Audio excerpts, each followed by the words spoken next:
Kabachkov ikramizada yog'ni qizdirib, piyozni sal o'tirib olamiz. Qizil sabzini misorovkadan chiqaramiz. Chesni mayda to'g'rab, uchala mahsulotni ishlab tayyorlaymiz. Bundan keyin esa bu yerda qizil bolgarskiyni misorovka qo'yamiz va bu yerda kabachkini kubik qilib to'g'rab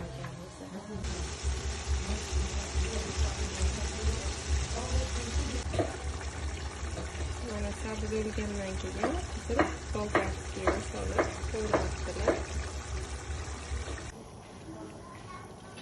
Bolgarskiylar sal o'lgandan keyin kabachkilarni to'g'rab soldilar va 2 osh qoshiq shakar, tabiiy ko'ra tuz solib yaxshilab qovuramiz. Mana qaynab chiqdi. Yaxshilab qaynab chiqqandan keyin suv solinmagan, o'zini suvi bor.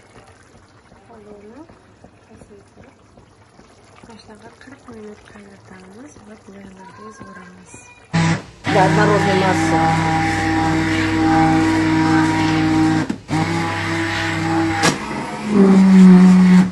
Bo'ldi, keyin yopamiz. Keyin sterilizatsiya qilingan bankalarga yopib, yana qanday sterilizatsiya qilamiz 15 minut.